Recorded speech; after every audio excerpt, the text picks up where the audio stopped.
hacer una oración para dar inicio al culto. Inclinamos nuestro rostro y, Señor Padre bendito, gracias te damos a ti, Padre bendito, porque eres el Todopoderoso, Padre bendito, eres omnisciente, omnipresente, Padre Santo, eres el creador del cielo, de la tierra, del mar y todo, Señor, lo que hay en él, del universo, Señor mío. Te doy las gracias, Señor, por darnos la oportunidad de estar aquí, Señor Padre bendito, los que estamos aquí presentes, para escuchar tu palabra, para alimentar nuestro espíritu, Señor Padre Santo. También te pido por los hermanos que están por llegar, que les des la oportunidad, Padre bendito, que lleguen con bien, Señor Padre. Si no, cuídalos donde quiera que estén, Padre Santo. También quiero darte la honra y la gloria, Señor Padre bendito, por las alabanzas, por la predicación, por el servicio, Señor Padre bendito. Y gracias porque, como cada domingo, nos permites estar aquí, Señor mío, para alabarte, Padre Santo. Gracias, todo eso te lo pedimos en el nombre de tu amado Hijo Jesucristo. Amén. Pues nos toca leer Proverbios 25.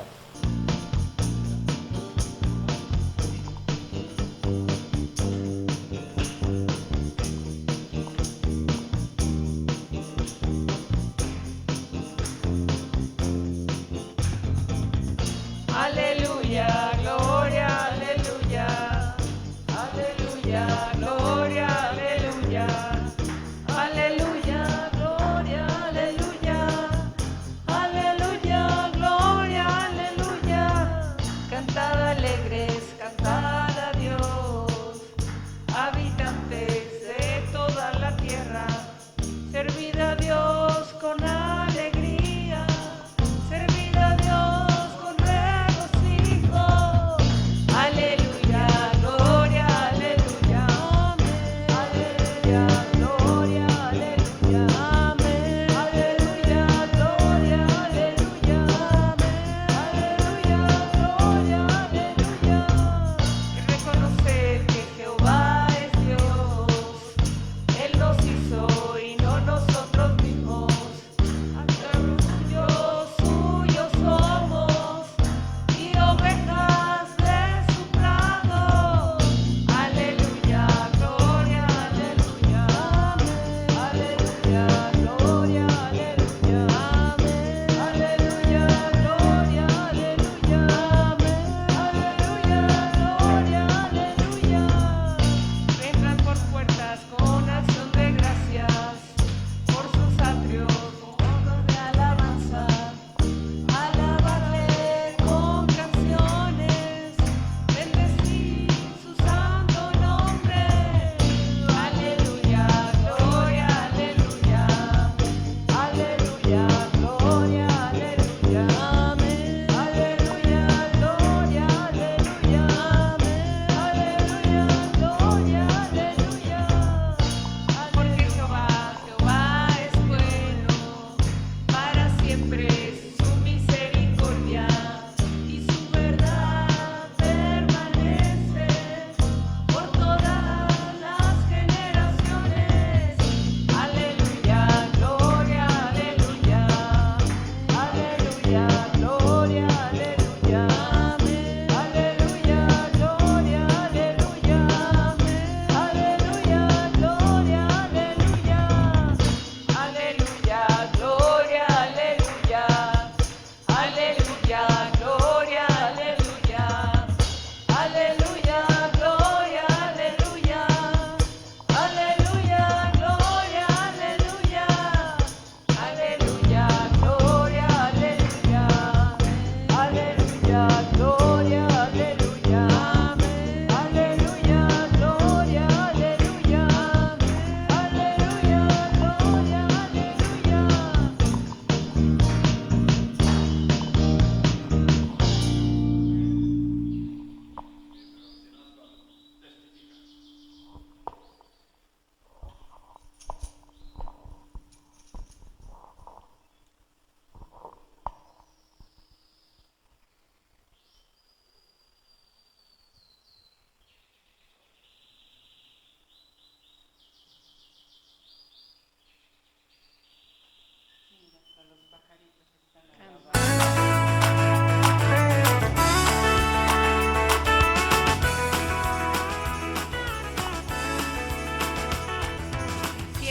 compasión por tus amigos, entonces háblales de tu Señor.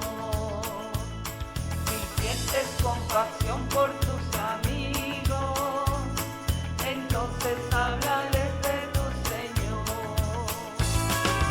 Cuéntales de Cristo, cuenta a tus amigos lo que el Salvador hizo por ti.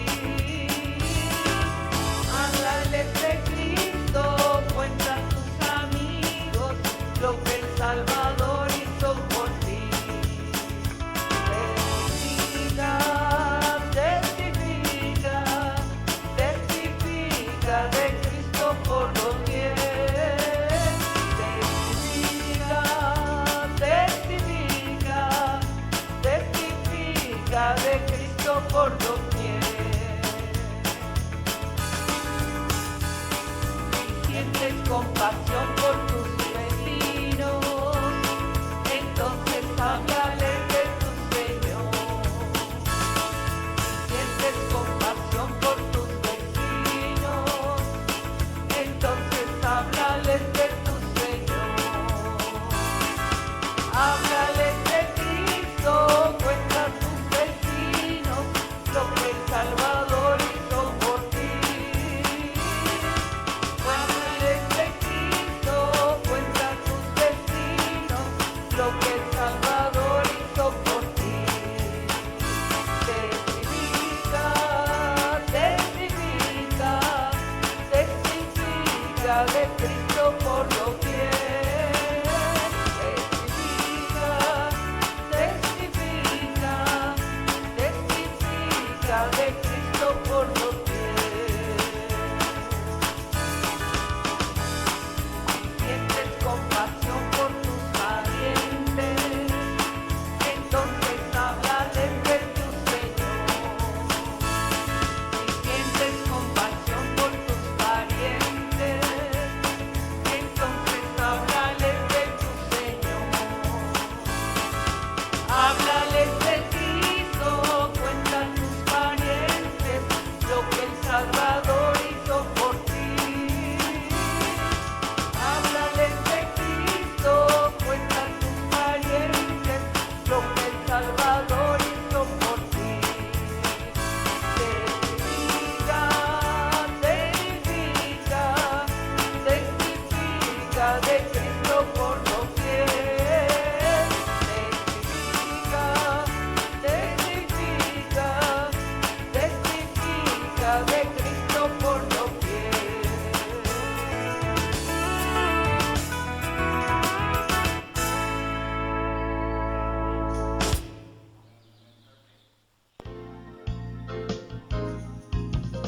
Hasta ahora nada habéis pedido en mi nombre. Hasta ahora nada habéis pedido en mi nombre. Pedid y recibiréis. Pedid y recibiréis. Hará que vuestro gozo sea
alma levantaré. Oh mi Dios, confío en ti. No me dejes temer, mis enemigos no se burlen. Confía en ti. Quien confía en ti No será avergonzado. no será avergonzado. Quien confía en ti Quien confía en ti no será avergonzado. Oh mi Dios, Oh mi Dios, confío en ti. confío en ti. No me dejes temer, que mis enemigos se burlen de mí. Muéstrame, Señor, ¿Cuál es tu camino? cuál es tu camino. Enséñame, Señor, Enséñame, Señor, a seguir tu a sendero. seguir tu sendero. Oh mi Dios, Oh mi Dios, confío en ti. confío en ti. No me dejes temer, que mis enemigos se burlen de mí. Olvida los Olvida pecados los pecados de mi juventud. de mi juventud. Olvida los pecados Olvida los pecados de mi juventud. de mi juventud. Oh mi Dios, Oh mi Dios, confío en ti. confío en ti. No me dejes temer y que mis enemigos se burlen de mí. Ante ti, Señor, Mi alma me levantaré. levantaré. Ante ti, Señor, Ante ti, Señor, mi alma levantaré. mi alma levantaré. Oh mi Dios, Oh mi Dios, confío en ti. confío en ti. No me dejes temer y que mis enemigos se burlen de mí.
Muchos o pocos, siempre es un gusto y un privilegio estar compartiendo la palabra, edificándonos unos a otros, ¿verdad? Es una de las funciones de la iglesia, edificarnos unos a otros, donde todos recibimos crecimiento y edificación unos de otros, ¿verdad? Por eso es bien importante estar aquí en la iglesia y ser parte de la iglesia. ¿Sabían ustedes que una de las descripciones que se da de la iglesia es un misterio? ¿Qué entendemos por un misterio? Que no es revelado, bueno, que en realidad, o sea, no es algo así fantasioso, algo misterioso, sino simplemente es una verdad que ha estado oculta y que si Dios no nos la revela, jamás la sabríamos. Bueno, pues Pablo en este capítulo nos va a explicar este misterio que es la iglesia. Y recordemos un poquito lo que hemos visto en estos dos capítulos que hemos avanzado. En el capítulo 1 Pablo está hablando de las enormes riquezas y bendiciones que tenemos en Cristo, ¿sí? Y en el capítulo 2, que es bien importante, Pablo nos describe que todos y cada uno de nosotros, si no es por la gracia de Dios, ¿cómo seguiríamos? Muertos en delitos y pecados, atrapados entre la corriente del mundo, entre los deseos de nuestra carne y a merced de Satanás. Así estábamos nosotros, pero Él nos dio vida, dice. Pero Él nos dio vida, ¿para qué? Para que pudiéramos tener fe en su Hijo Jesucristo. Porque un muerto espiritual no puede reaccionar a nada, ¿recuerdan? No puede reaccionar, entonces sería una burla decirle a alguien, cree en el Señor Jesucristo cuando está muerto. Para que Él pueda creer, Dios tiene que tomar la iniciativa de despertarlo de ese sueño seductor, darle vida y sacarlo de ese estado de muerte. Eso Pablo nos narra en el capítulo 2, ¿no? Y es bien contundente cuando dice que no es por obras. Eso es lo que tiene que meterse la gente a la cabeza. No sé por qué, si la Biblia es tan clara que decir que no es por obras, ¿por qué gente sigue confiando en sus obras como meritorias para la salvación? Cuando es bien clara la Biblia que no es por obras, ¿para qué? Para que nadie se gloríe, ¿sí? No le podemos robar gloria a Dios. Todo el mérito es de Él. La salvación es de Dios, por fe y para fe. Y bueno, luego habla del papel que juega entre el judío y el gentil. Y en este capítulo 3, Pablo nos va a ampliar más este concepto del misterio de la iglesia, que ya ha mencionado brevemente entre el capítulo 1 y 2, ya ha dejado entrever que la iglesia es un misterio, pero ahora nos va a dar más lujo de detalle acerca de este misterio. Como dice la canción, ¿quieres saber un secreto? ¿De quién es esa canción? Aquí ¿quieren saber un misterio? Un misterio. Vamos a orar, mis hermanos. Amado Padre Celestial, pues gracias, Señor, te damos por el privilegio que nos concedes en esta mañana de estar aquí reunidos estudiando tu santa palabra, Señor. Como dijo tu Hijo Jesús, no solo de pan vivirá el hombre, sino de toda palabra que sale de tu boca, Señor. Y esta mañana, Padre, venimos aquí con sed y con hambre de escucharte, Señor. Te agradecemos por el privilegio de estar aquí reunidos en este lugar que tú has provisto para nosotros. Y Padre, pedimos con toda humildad que nos enseñes en esta mañana por medio de tu Santo Espíritu. Danos un corazón atento, dispuesto a ser enseñado, Señor, y apreciar cada día más las grandezas de tu amor. Te lo pedimos en el nombre de nuestro Señor Jesucristo. Amén. Miren, vamos a ver nada más 13 versículos, no da tiempo para más. Vamos a leer primero los 13 versículos y empezamos a sacarles ya jugo. Así que abran sus Biblias. Para los que no hablan español, open your Bibles. En chapter 3, capítulo 3.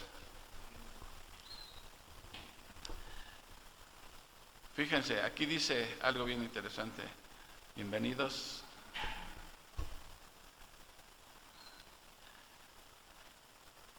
Capítulo 3, vamos a comenzar. Dice versículo 1, del versículo 1 al 13. Cuando pienso en todo esto, ¿qué es todo? Bueno, lo voy a leer y empezamos a... Cuando pienso en todo esto, yo, Pablo, prisionero de Cristo Jesús por el bien de ustedes, los gentiles. No sé si vean que su Biblia trae luego unos puntos suspensivos. Bueno, dice, ahorita explico por qué. A propósito, doy por sentado que ustedes saben que Dios me encargó de manera especial extenderles su gracia a ustedes, los gentiles. Tal como antes les escribí brevemente, Dios mismo me reveló su misterioso plan. Cuando lean esto que les escribo, entenderán la percepción que tengo de este plan acerca de Cristo. Dios no se lo reveló a las generaciones anteriores, pero ahora por medio de su Espíritu lo ha revelado a sus santos apóstoles y profetas. Versículo 6. Y el plan de Dios consiste en lo siguiente: tanto los judíos como los gentiles que creen la buena noticia, es decir, el Evangelio, gozan por igual de las riquezas heredadas por los hijos de Dios. Ambos pueblos forman parte del mismo cuerpo y ambos disfrutan de la promesa de las bendiciones porque pertenecen a Cristo Jesús. Por la gracia y el gran poder de Dios, se me ha dado el privilegio de servirlo anunciando esta buena noticia. Aunque soy el menos digno de todo el pueblo de Dios, por su gracia Él me concedió el privilegio de contarles a los gentiles acerca de los tesoros inagotables que tienen a disposición por medio de Cristo. Fui elegido para explicarles a todos el misterioso plan que Dios, el creador de todas las cosas, mantuvo oculto desde el comienzo. El propósito de Dios con todo esto fue utilizar a la iglesia para mostrar la amplia variedad de su sabiduría a todos los gobernantes y autoridades invisibles que están en los lugares celestiales. 11. Ese era su plan eterno, que Él llevó a cabo por medio de Cristo Jesús nuestro Señor. Gracias a Cristo y a nuestra fe en Él, podemos entrar en la presencia de Dios con toda libertad y confianza. Por eso les ruego que no se desanimen a causa de mis pruebas en este lugar. Mi sufrimiento es por ustedes, así que deberían sentirse honrados. Pues interesante la cosa aquí, miren. En la Reina Valera 60 comienza: por esta razón doblo mi rodilla.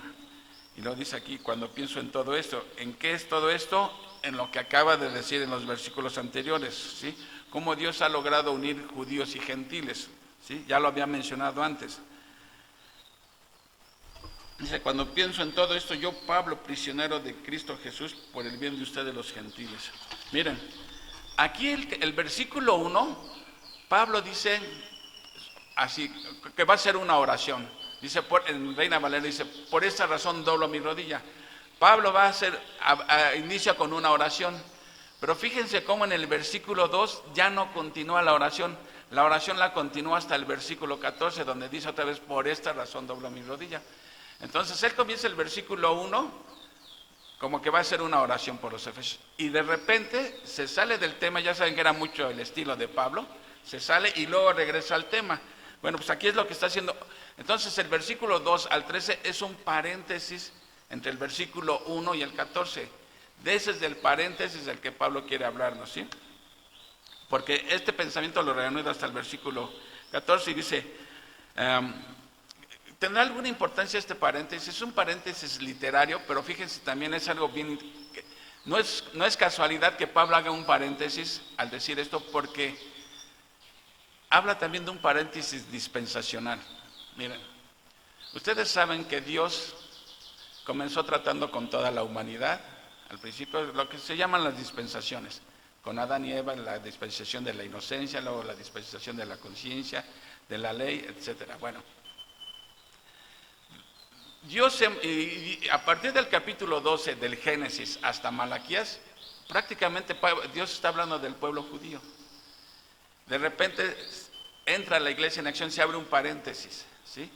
Es un paréntesis dispensacional. Ahora estamos en la dispensación de la gracia, ya no de la ley. Y la siguiente dispensación que va a ser el milenio. Bueno, entonces la era de la iglesia es un paréntesis entre el trato de Dios con Israel y cuando reanude sus tratos. Todo esto es un paréntesis. Trataré de ser más claro. La profecía de Dios está corriendo, pero cuando entra la iglesia en la escena, hagan de cuenta que Dios le pone pausa al reloj profético de Dios.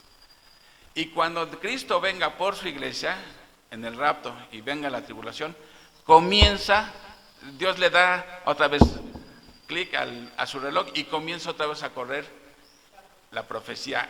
Y esa es exactamente la semana 70 de Daniel, los 7 años de tribulación, ¿sí? Entonces, ahorita estamos viviendo en un paréntesis. Por eso aquí Pablo, pues no es casualidad que abra un paréntesis para que podamos entender que también dispensacionalmente estamos viviendo un paréntesis. Bueno, basta ya de eso. Dice Pablo, prisionero de Cristo Jesús. Pablo, ¿desde dónde está escribiendo Pablo esta carta? En la cárcel. Pero fíjense que no dice prisionero de Roma, dice prisionero de Cristo Jesús, porque decir prisionero de Roma sonaría como a derrota, como que está lamentando su suerte. Él dice, yo soy prisionero de Cristo Jesús. Me tienen aquí en una cárcel en Roma, pero no soy prisionero de Roma, yo soy prisionero de Cristo Jesús, ¿sí? Y la razón por la que es prisionero de Cristo Jesús, dice, es por ustedes los gentiles, ¿sí? Ahora, a propósito, versículo 2, dice, doy por sentado, aquí es donde abre el paréntesis, doy por sentado que ustedes saben que Dios me encargó de manera especial extenderle su gracia a ustedes los gentiles. Tal como les escribí brevemente, o sea, lo que había mencionado en el capítulo 1 y 2, algo brevemente, ahora como que lo va a explicar con más detalle. Dios mismo me reveló su misterioso plan. Cuando lean esto que les escribo, entenderán la percepción que tengo de este plan acerca de Cristo. En ese versículo 2 en la Reina Valera dice, si es que han oído, pero ese sí condicional, no pareciera que Pablo duda de que sus oyentes, los efesios, conocen a Pablo. Dice, si es que han oído.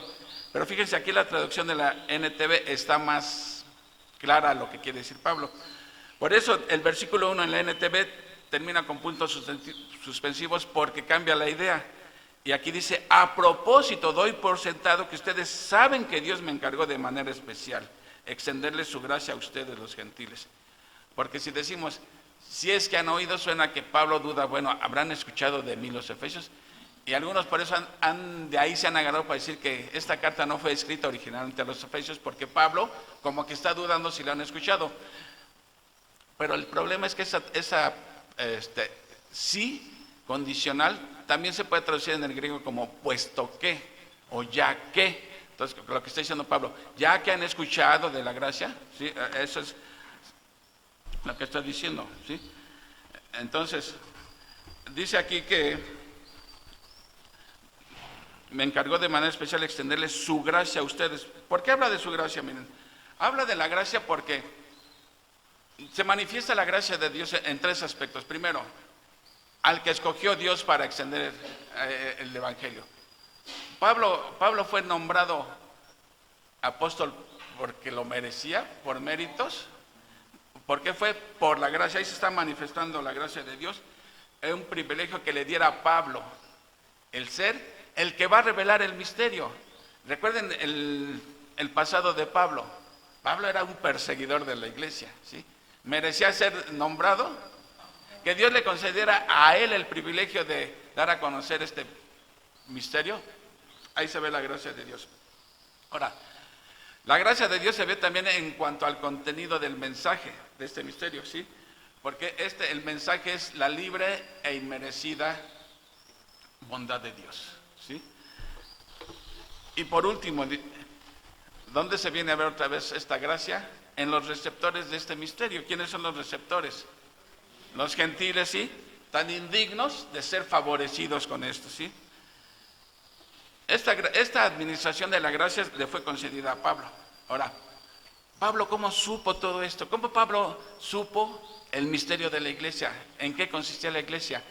¿Cómo creen que lo supo? Exactamente, el mismo texto nos lo está diciendo. Dice, el versículo 3, tal como antes les escribí brevemente, Dios mismo me reveló su misterioso plan. O sea, Pablo no lo aprendió de nadie, no fue enseñado por nadie, ni siquiera lo descubrió él por sí mismo, le fue revelado por Dios. Ahora, ¿de qué manera le fue revelado por Dios? Bueno, Pablo no nos explica cómo, ni dónde, ni cuándo, ¿sí? Pero sabemos que fue de una manera sobrenatural que Dios le reveló este ministerio a Pablo, ¿sí? Y ese ministerio era que judíos y gentiles iban a ser una sola unidad, ¿sí? Entonces, luego aquí vean lo que dice en el versículo 4. Cuando lean esto que les escribo, entenderán la percepción que tengo de este plan acerca de Cristo. Versículo 5. Dios no se lo reveló a las generaciones anteriores, pero ahora por medio de su Espíritu lo ha revelado a sus santos apóstoles. ¿Sí? Pablo está diciendo aquí en otras palabras que él está capacitado para explicar este misterio de la iglesia. Y lo primero que nos dice aquí que es un misterio, ¿sí? Y nos va a explicar qué es el misterio. ¿Qué es un misterio? Dice aquí que no se le había revelado a nadie antes. No se lo había. Entonces, en el Antiguo Testamento la iglesia era un misterio. O sea, ¿por qué? No existía la iglesia, ni tenían idea. Los judíos sabían que los gentiles podían acercarse a Dios, pero convirtiéndose en prosélitos, convirtiéndose al judaísmo. Era la única manera que... Lo que no sabían era que la iglesia era un concepto nuevo, que Dios mantuvo en secreto a lo largo de toda la historia, ¿sí? Hasta que Él lo quiso revelar. Entonces, cuando dice que lo reveló por medio de apóstoles y profetas, ¿de qué profetas estamos hablando?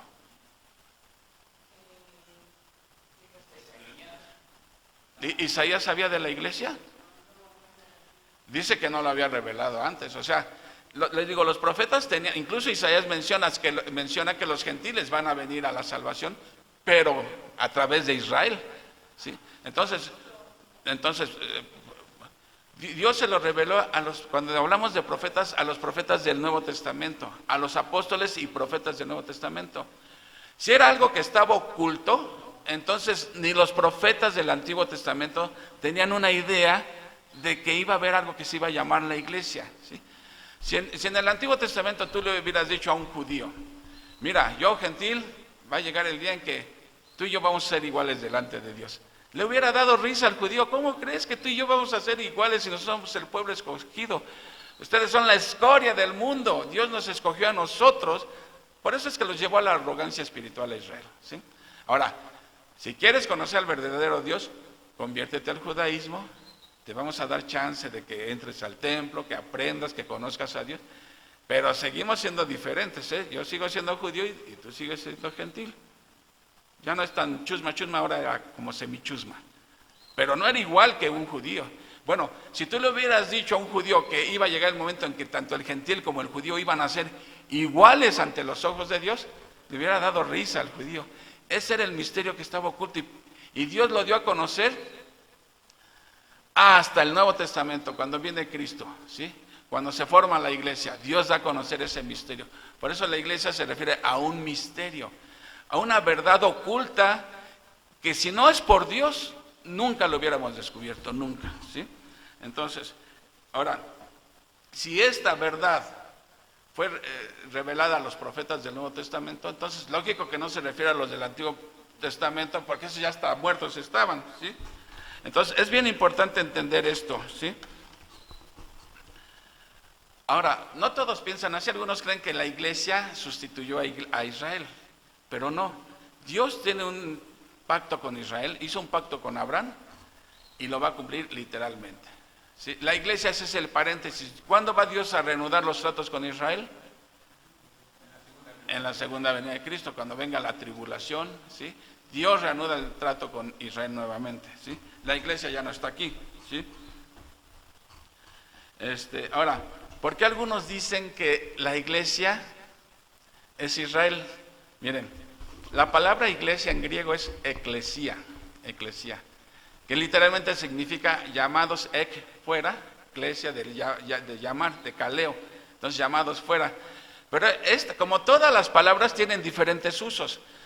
Por ejemplo, en el libro de los Hechos dice que Israel estuvo en el desierto y la palabra que utiliza dice congregación y en el griego ponen eclesia. Entonces por eso dicen, ahí está la iglesia. La iglesia estaba en el desierto diciendo que Israel en ese entonces era como la iglesia. Pero también en el libro de los Hechos, cuando se hace el alboroto en Éfeso, ¿sí? Cuando querían linchar a Pablo, que llegó ahí el mero mero y despidió a la asamblea. La palabra asamblea también utiliza la palabra eclesía, ¿sí?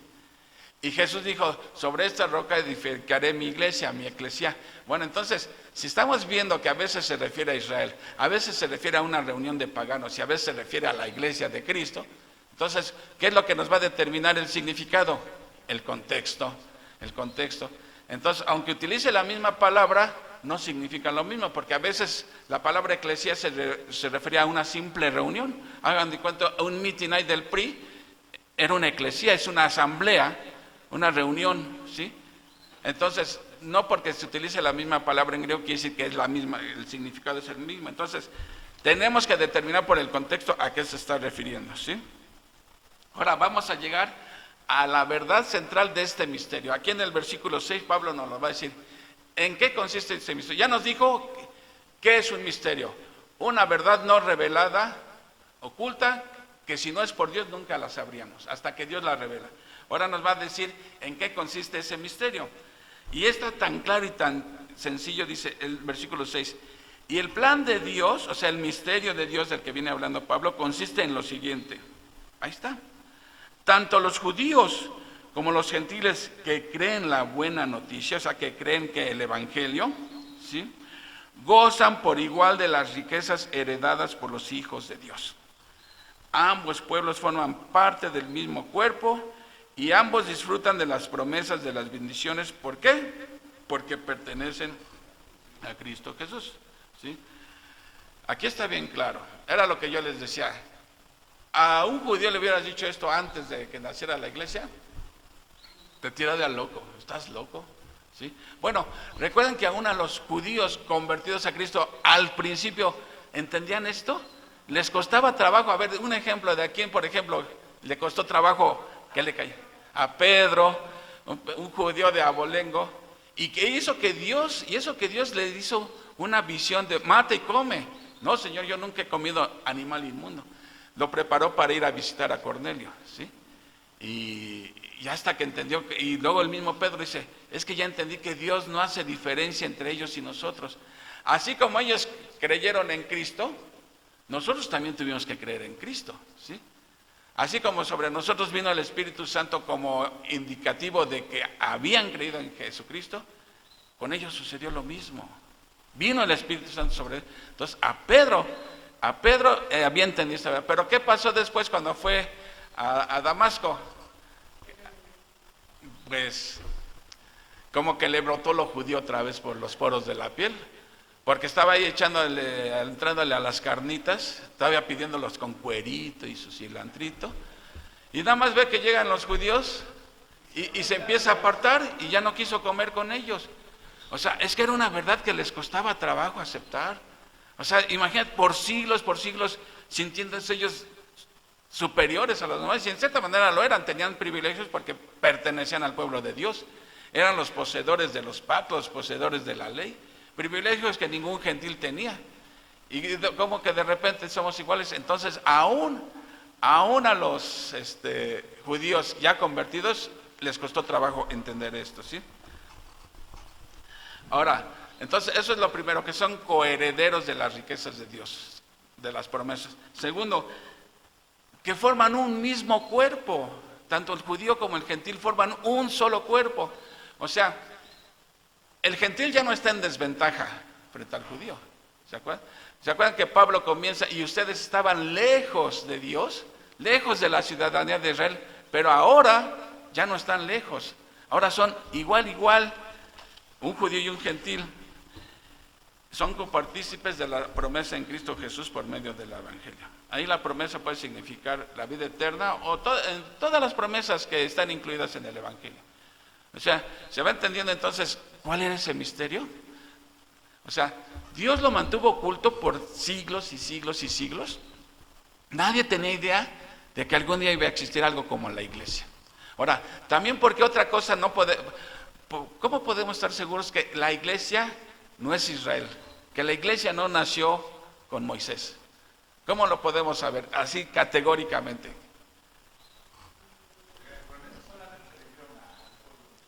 Sí, pero ¿cómo sabemos que la iglesia no está en el Antiguo Testamento? Tan simple como esto.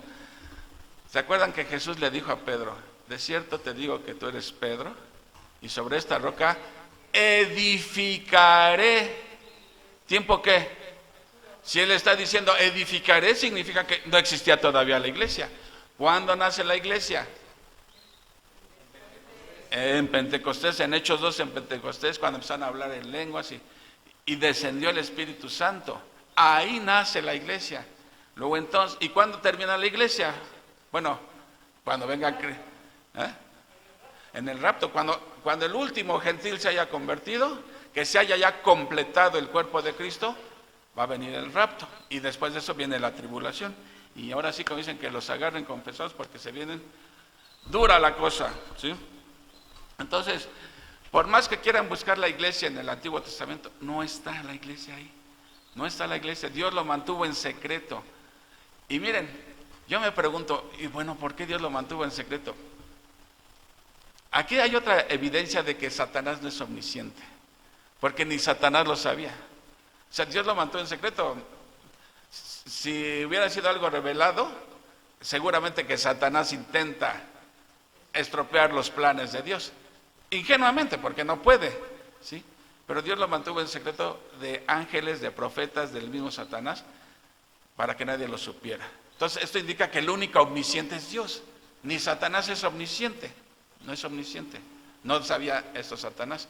Entonces, Dios lo reveló hasta el Nuevo Testamento. ¿Y a quién eligió? A Pablo. A Pablo. Bueno, pero Pablo no se cuelga la medalla él solito, porque dice a los apóstoles y profetas. O sea, sabe que Dios le ha hablado a otros apóstoles también, a otros profetas en el Nuevo Testamento. Pero fue a Pablo al que principalmente le reveló esto. Desde que se topó con él en el camino a Damasco, que le dijo Dios, a este le voy a hacer ver la horma de su zapato. Le voy a mostrar todo lo que va a sufrir por mí, por andar predicando el Evangelio. ¿Cuál fue la razón por la que Pablo estaba en la cárcel? ¿Andaba de malhechor? Por andar predicando que los gentiles y los judíos eran igual ante los ojos de Dios, y por eso los judíos andaban como sabuesos detrás de él queriéndolo aprender. Y eso fue lo que lo llevó a la cárcel, porque acuérdense en el libro de los Hechos que dice que llevó a Trófimo y lo empezaron a acusar. Metió a Trófimo, a un gentil, al templo. Bueno, de ahí se viene que le querían echar el guante a Pablo, y Pablo apela a su ciudadanía romana y dice, a ver, momento, soy ciudadano romano, si me van a juzgar que sea frente a César, no ustedes, pelafustanes. Y esa fue la razón por lo que lo llevan a Roma, ¿sí? Pero fíjense, Pablo está en Roma encarcelado y seguía predicando el Evangelio en la misma cárcel, que era un arresto domiciliario, porque le mandaban soldados y los estaba evangelizando, y le mandaban otro soldado a cuidarlo y los evangelizaba. Por eso Pablo dice en una de sus cartas, les mandan saludos hasta los de la casa de César. O sea, como Pablo no estaba realmente encarcelado, estaba confinado en 4 paredes, pero el Evangelio no lo podían encarcelar. Y le mandaban a otro gallito, otro guardia, pues se iba evangelizado, ¿sí? Entonces, dice aquí que, ¿en qué consistía entonces el misterio? Que serían iguales judíos y gentiles. Cosa que en el pasado eso hubiera sonado a risa, ¿sí? Versículo 7. Por la gracia y el gran poder de Dios se me ha dado el privilegio de servicio, anunciando esta buena noticia. Por la gracia, menciona Pablo. Y es evidente la gracia de Dios. Pero menciona que más aparte de la gracia. El gran poder de Dios. ¿A qué estará haciendo ahí referencia Pablo? Por su gracia y por su gran poder. Pues porque solamente el poder de Dios podía convertir a Saulo de Tarso en el apóstol Pablo.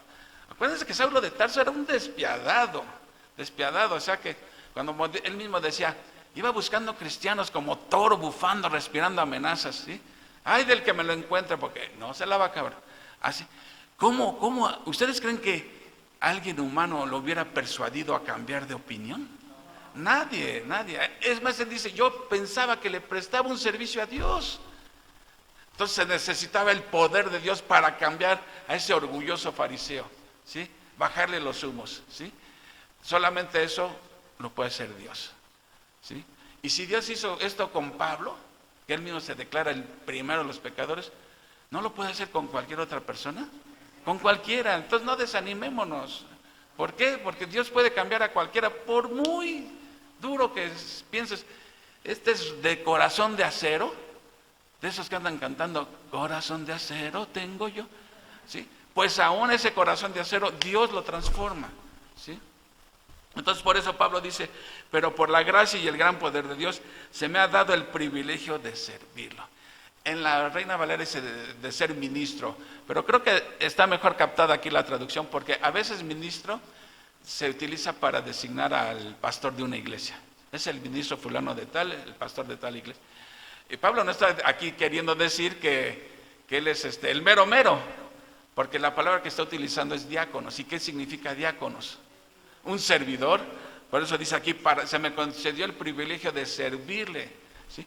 Cuando nosotros servimos a Dios, no es por mérito, es un privilegio que Dios nos conceda servirle, porque Dios puede hacer la obra con nosotros o si nosotros Dios la hace. Más bien nos concede el privilegio de poder servirle, y debemos verlo así, como un privilegio anunciando el Evangelio. Ahora aquí Pablo reconoce aquí, aunque soy el menos digno de todo el pueblo de Dios. ¿Por qué diría Pablo esto? ¿Sería falsa humildad? Digo, cuando uno ve la gracia de Dios, te sientes chiquito, de ver cómo Dios te ha perdonado todos nuestros pecados inmerecidamente. Cuando captas que Cristo pagó por tus pecados, oye, ante tanta gracia, ¿sí? Como cantamos ante ti, Señor, perdona mis pecados de mi juventud. Exactamente. Eso es una señal, no de falsa humildad, sino de reconocer la grandeza de Dios. Dice, aunque soy el menos digno de todo el pueblo de Dios. En Timoteo él no lo va a explicar por qué se sentía así, porque era un perseguidor, un injuriador, ¿sí? Dice, pero por su gracia él me concedió el privilegio de contarles a los gentiles acerca de los tesoros inagotables que tienen a disposición por medio de Cristo Jesús.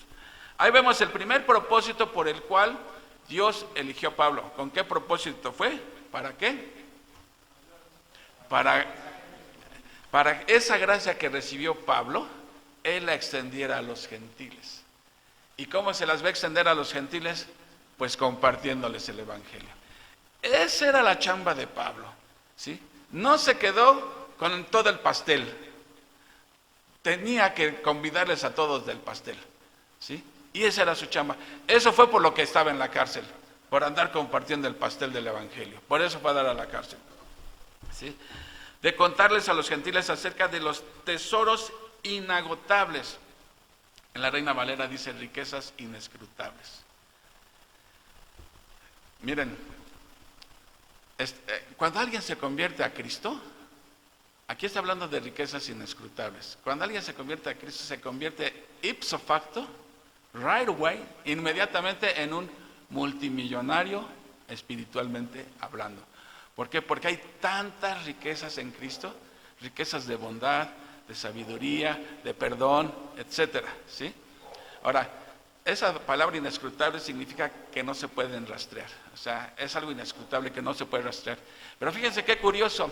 Normalmente, ¿ustedes se han preguntado por qué el oro es más caro que el maíz? ¿Por qué será? 1 kilo de tortillas contra 1 kilo de oro. ¿Por qué es más caro el kilo de oro? Porque es más escaso. Normalmente las cosas de valor son escasas y por eso cuestan tanto, ¿sí? Pero aquí no está hablando de riquezas, de cosas de valor y que además son un montón, ¿sí? Es esto de llamar la atención. Las cosas, la tortilla es más barata porque el maíz es más abundante que el oro, ¿sí? Además el proceso también es más fácil que procesar oro. Entonces normalmente las cosas de valor son poquitas, pero aquí nos está diciendo que son riquezas inescrutables. Por eso aquí dice tesoros inagotables que tienen a disposición por medio de Cristo, ¿sí? Entonces, ese es el primer propósito, que les cuente Pablo a los gentiles todo lo que se tiene en Cristo, ¿sí? Fue elegido para explicarles a todos el misterioso plan que Dios, el creador de todas las cosas, mantuvo oculto desde el comienzo. Explicarle a todos. ¿A todos quiénes? ¿A quién se referirá la palabra todos? Sí, pero hay una cosa. Exactamente, a todos los creyentes, sea judío, sea gentil. Porque a un inconverso ¿le va a interesar esto? Entonces Pablo les está explicando las abundantes riquezas que se tienen en Cristo a los creyentes, ya sea judío o sea gentil, todo lo que se tiene en Cristo. Porque un inconverso, un incrédulo, ni siquiera ni entiende esto, ni le interesa entenderlo. ¿Por qué? Pues porque están muertos espiritualmente, ¿sí? Por eso dice Pablo, al hombre natural esto le resulta palabra de locura. ¿Y no es cierto eso? ¿Qué piensa un inconverso de nosotros? Están re locos. Se paran temprano los domingos para ir a la iglesia, ¿sí? Y se ponen a acomodar sillas y todavía dan dinero a la iglesia y se ponen a estudiar la Biblia, un libro tan antiguo. Así nos ve. ¿Cómo va a entender él esto? Entonces cuando dice Pablo, explicarle a todo, está hablando al que ya es creyente, ¿sí? ¿Qué le va a explicar? El misterioso plan de Dios. Luego dice, ¿por qué meter aquí el asunto de el creador de todas las cosas? Es ese Dios omnipotente, el que creó el universo, creó también la iglesia, ¿sí? Entonces por eso lo mantuvo oculto desde el comienzo, siempre, a pesar de que ya existíamos en la mente de Dios, el plan de la iglesia se mantuvo oculto hasta que Dios lo quiso revelar en el Nuevo Testamento por medio de Pablo, ¿sí?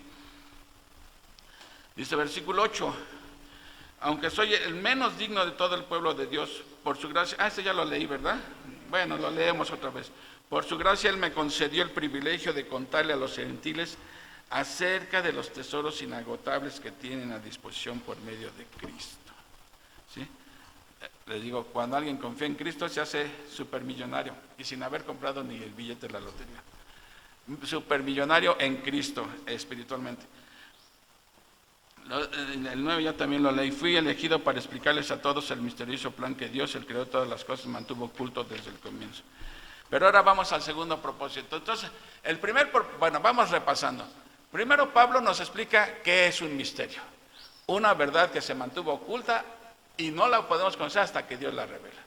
Luego nos explicó en qué consiste ese misterio, ¿sí? Que judíos y gentiles son iguales a los ojos de Dios. Tú y yo somos uno mismo, ¿sí? A los ojos de Dios. Igual el judío y el gentil, con derecho a todo, a todas las promesas y bendiciones de Dios, los dos tienen el mismo derecho, ¿ok?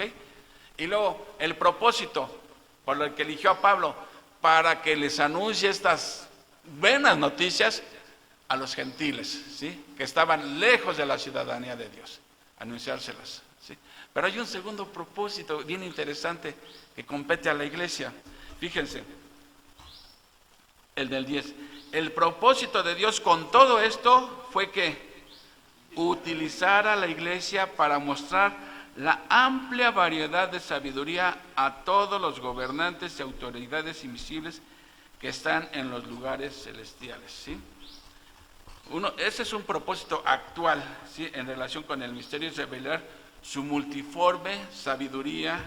¿A quiénes? ¿A quién? De acuerdo a lo que dice el texto, a todos los gobernantes y autoridades invisibles que están ¿en dónde? En lugares celestiales. Fíjense, uno de los propósitos de la iglesia es para que los ángeles, tanto buenos como malos, ¿sí? Vean cuánta sabiduría tuvo Dios al crear la iglesia. Cuánta sabiduría está mostrando Dios. Esta sabiduría que consiste en cómo Dios pudo vencer el pecado. Cómo Dios mandó lo mejor del cielo a lo peor de la tierra, ¿sí? Sabiduría que se muestra en cómo Dios ha redimido a sus enemigos, ¿sí? A un enorme costo. Todo eso la iglesia está mostrando la sabiduría de eso. Es uno de los propósitos. O sea, porque ni los ángeles sabían esto. Y al ver a la iglesia se están dando cuenta cuánta sabiduría tiene Dios.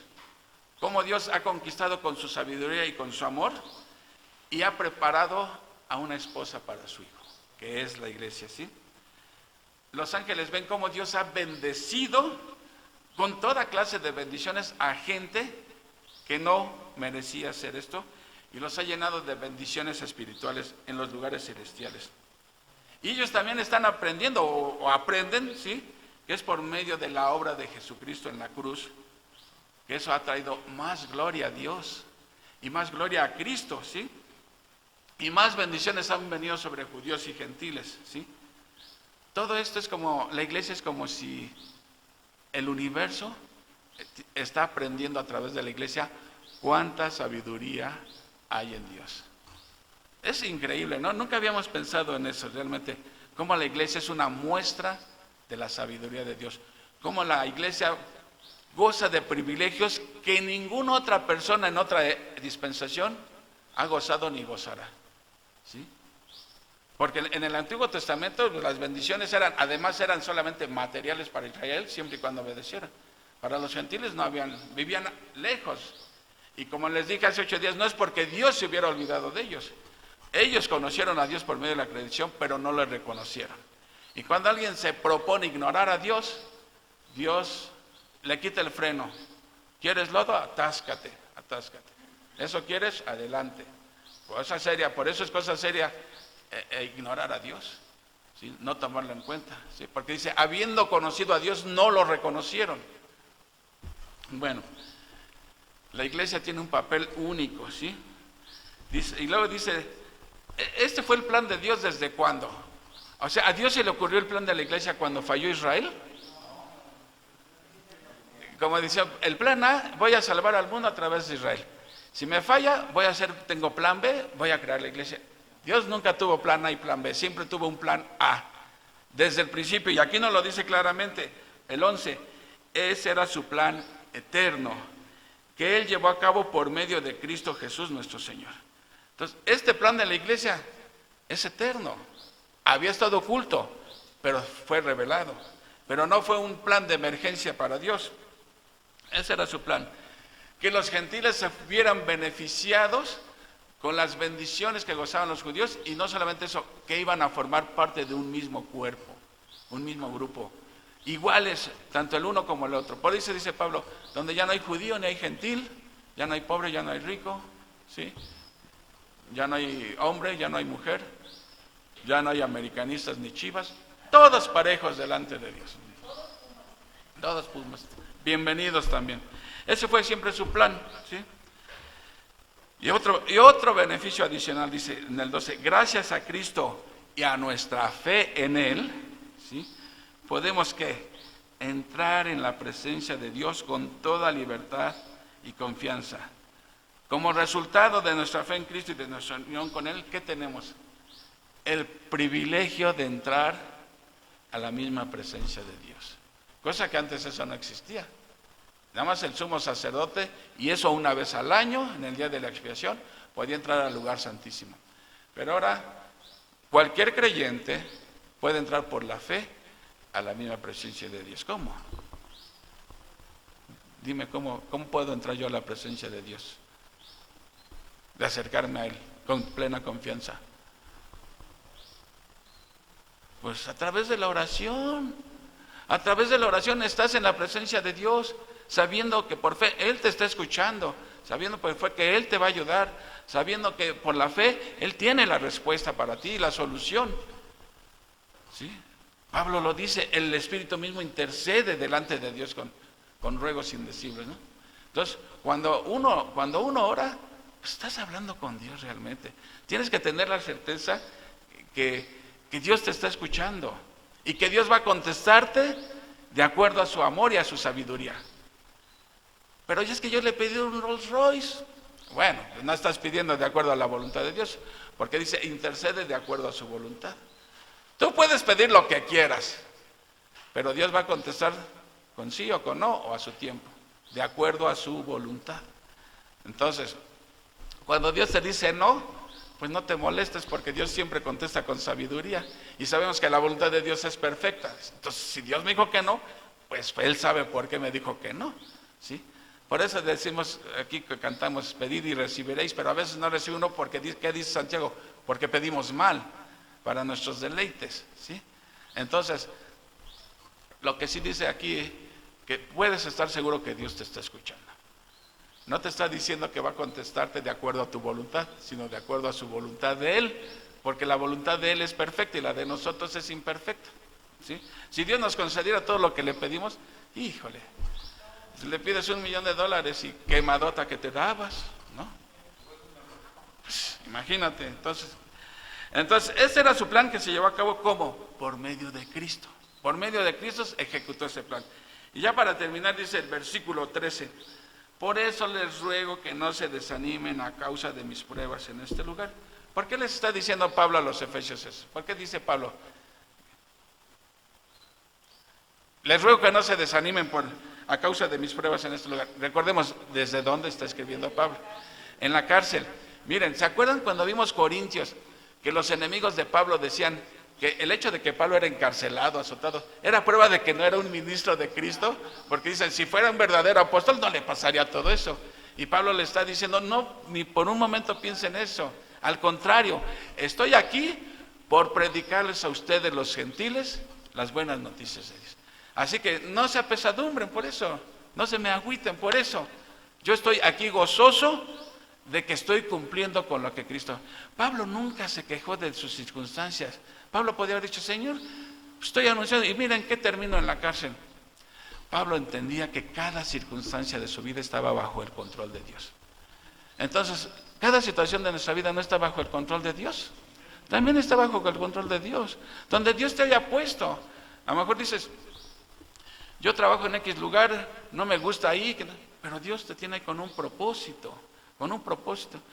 En mi escuela ya no aguanto a mi maestra, pues Dios te tiene ahí con un propósito. Para Dios nada le toma por sorpresa ni nada ocurre por casualidad. Es mejor que veamos entonces, ¿por qué, Señor, me tienes en este lugar?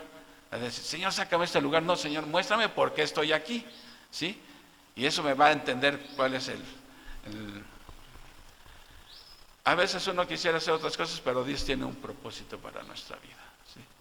Y eso es lo que debemos entender. Entonces, por eso Pablo les dice, no se desanimen porque me vean en la cárcel. Estoy aquí por causa de vosotros, para que ustedes pudieran conocer, ¿sí?, lo que Dios tiene para ustedes, ¿sí? Dice, así que mi sufrimiento es por ustedes, termina, así que deberían sentirse honrados, ¿sí? Pablo está diciendo, miren, si estoy aquí en la cárcel fue por beneficio de ustedes. Den gracias a Dios de que yo estoy en la cárcel, pero ustedes ya son creyentes en Cristo, han conocido la buena noticia. Entonces, cuando Pablo está diciendo aquí todos los resultados que trajo el misterio de la iglesia, ¿sí?, anima a que no se desalienten. El Evangelio trajo muchos beneficios, aunque a Pablo le tocó estar en la cárcel. Y no una vez, ¿cuántas veces? 2 veces. En la primera la libró, pero en la segunda ya no la libró. Y cuando escribe a Timoteo, él mismo está consciente y dice, yo ya estoy a punto de ser sacrificado. Pero ¿saben qué? No me pesa eso. ¿Por qué? Porque he peleado la buena batalla, he guardado la fe. ¿Sí? Entonces, él se sentía dichoso de estar soportando esas tribulaciones por estar cumpliendo con la misión que el Señor le encomendó. ¿Sí? Yo me pongo a pensar, ¿por qué si Dios a través del Evangelio pudo unir a judíos y gentiles y derramó su amor en cada corazón? ¿Por qué a veces a nosotros nos cuesta trabajo estar en santa paz con alguien? Si Cristo nos une a todos, ¿sí?, no debería, si el mundo tiene que ver el amor de Dios por medio de la iglesia, pues entonces como que para un creyente las divisiones, rencores, no deben de existir. Porque Cristo es el gran unificador, ¿no? Y el pecado es el gran desunificador, por así decirlo. Entonces, a nosotros nos corresponde o tenemos la responsabilidad de ser peacemakers. ¿Qué es eso? Hacedores de paz. Ser sembradores de paz y no de división. Por eso cantamos, hazme un instrumento de tu paz, ¿sí? Porque a veces más bien aparecemos instrumentos de Satanás causando divisiones y todo, ¿no? Yo creo que aquí hay un claro ejemplo para motivarnos a vivir de acuerdo a lo que Dios está esperando de su iglesia. Si los ángeles están aprendiendo de la iglesia la gran bondad y sabiduría de Dios, pues los inconversos también deberían de ver lo que es el cuerpo de la iglesia, ¿sí? Pero si andamos de chongos, envidiándonos unos a otros, peleando unos con otros, ¿podríamos reflejar a Cristo? Yo creo que es algo que nos debe alentar en esto de tratar de vivir de acuerdo al llamamiento que hemos sido. Vamos a orar, hermanos.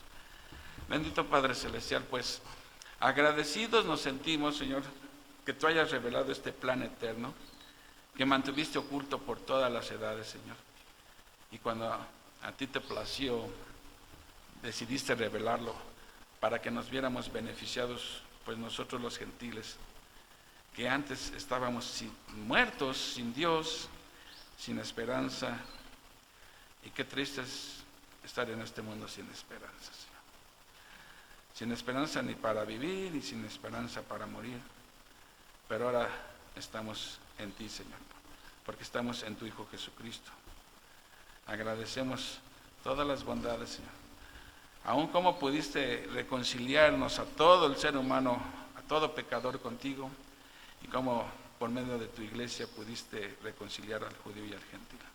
Así, Padre, pedimos que nosotros seamos reconciliados con todos nuestros semejantes, Señor. ¿Sí? Y podemos hacerlos porque estamos reconciliados contigo. Y tú nos capacitas para todo eso, Señor. Porque tú no buscas gente talentosa para predicar el Evangelio. Más bien tú llamas gente indigna y tú lo capacitas para anunciar las virtudes, las grandezas de este plan maravilloso que es tu iglesia, Señor. Ayúdanos a vivir conforme a nuestro llamado. En el nombre de Cristo te lo estamos pidiendo. Amén. Amén, mis hermanos.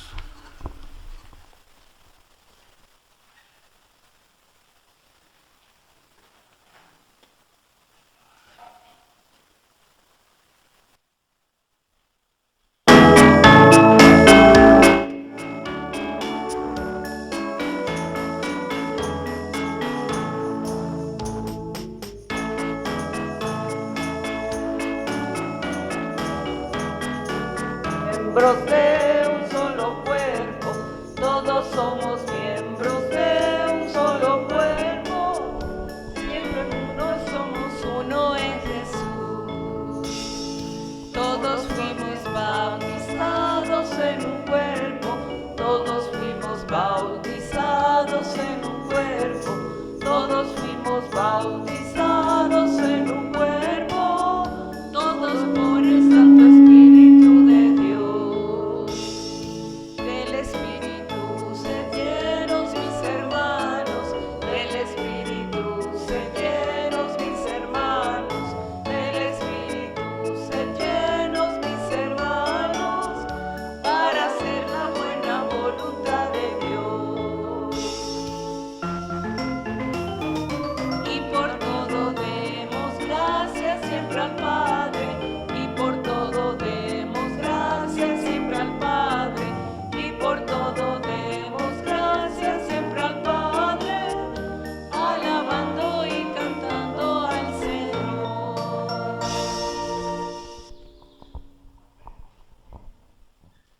Bueno, hermanos, vamos a hacer una oración por la ofrenda. Invitamos a Pablo de nuevo.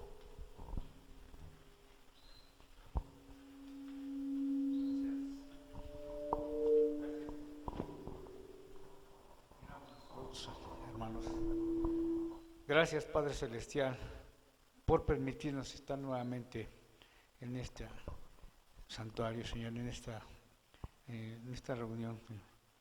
Te damos gracias por todo lo que nos has dado durante la semana, Señor. Tú nos provees de lo necesario para vivir y para mantenernos. Te pedimos, Señor, que derrames las bendiciones en mis hermanos, Señor, y que bendigas estas ofrendas que te damos el día de hoy. Te lo agradecemos, te lo pedimos en nombre de nuestro Señor Jesucristo, tu Hijo. Amén. Amén, amén.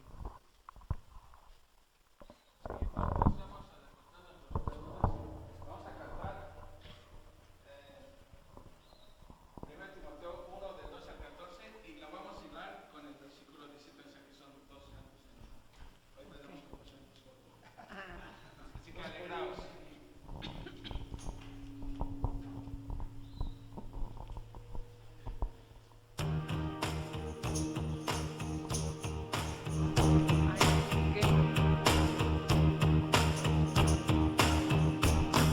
Doy gracias al que me fortaleció, a Cristo Jesús, nuestro Señor, porque me tuvo por fiel,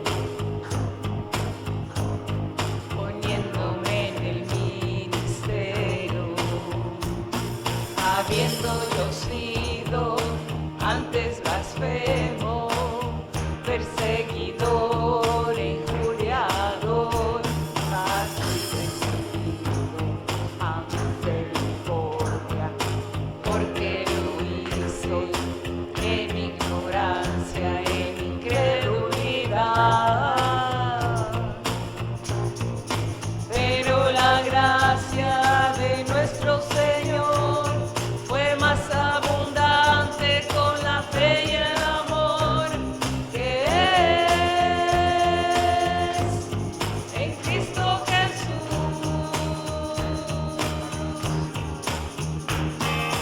Pero la gracia de nuestro Señor fue más abundante con la fe y el amor que es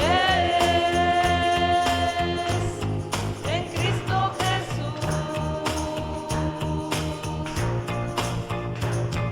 Doy gracias al que me fortaleció, a Cristo Jesús, nuestro Señor, porque me tuvo por fiel, poniéndome en el ministerio, habiendo yo sido antes blasfemo, perseguidor, injuriador, mas recibido a misericordia, porque lo hizo en ignorancia, en incredulidad. Pero la gracia de nuestro Señor fue más abundante con la fe y el amor que es en Cristo Jesús. Pero la gracia de nuestro Señor fue más abundante con la fe y el amor que es en Cristo Jesús.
que sigue, entonces, mi iglesia ya la...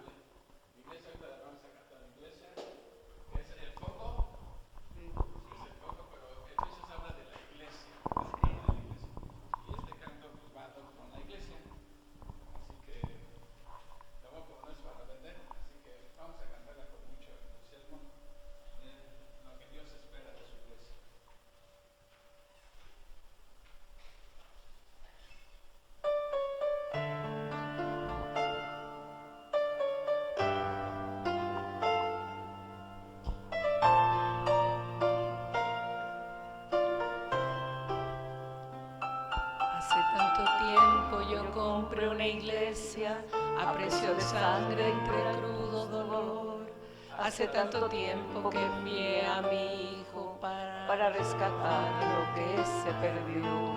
Hace tanto tiempo que estoy deseando esa humilde entrega de un adorador que solo se postre ante mi presencia y no a las fuerzas de la posición. Tiempo que estoy deseando que muestre mi imagen, que es la del amor, que no se confunda entre tanta gente, que sea distinta solo como yo, que no se divida como suele a veces, entrando en contiendas y en discusión, buscando alcanzar ser más grande que el otro. Si en el universo el grande soy yo decía que me dé la gloria y procure la unión. Yo quiero una iglesia que sangre al herido, que rompa cadenas, liberte al cautivo, que aclare la mente al que está confundido y que hable verdad. Yo quiero una iglesia que con su mirada brinde esperanza al alma angustiada. Yo quiero una iglesia que sane la herida de esta humanidad. Yo quiero un rebaño donde mis ovejas se sientan